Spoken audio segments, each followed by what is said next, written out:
മുണ്ടക്കയം ടൗണിൽ തിങ്കളാഴ്ച രാവിലെയാണ് ബസ് സ്റ്റാൻഡ് കവാടത്തിന് സമീപമുള്ള ബിൽഡിംഗിലേക്കുള്ള KSEB പോസ്റ്റിൽ നിന്നും കെട്ടിടത്തിലേക്കുള്ള സർവീസ് കേബിളിന് ഷോർട്ട് സർക്യൂട്ട് മൂലം തീപിടുത്തമുണ്ടായത്. കെട്ടിടത്തിൽ സ്ഥാപിച്ചിരുന്ന ബോർഡിനോട് ചേർന്നാണ് സർവീസ് കേബിൾ ഷോർട്ട് സർക്യൂട്ട് മൂലം കത്തിനശിച്ചത്.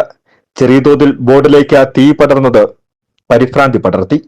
തീപിടുത്തം ശ്രദ്ധയിൽപ്പെട്ട ഉടൻ തന്നെ കെട്ടിടത്തിൽ പ്രവർത്തിക്കുന്ന സ്ഥാപനങ്ങളിലെ ആളുകൾ ചേർന്ന് കേബിളുകൾ വലിച്ചു നീക്കി കെട്ടിടത്തിലേക്ക് തീ പടരുന്നത് ഒഴിവാക്കുകയായിരുന്നു.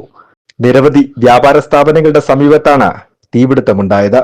സംഭവം പകൽ സമയം ആയതിനാൽ വൻ ദുരന്തം ഒഴിവായി.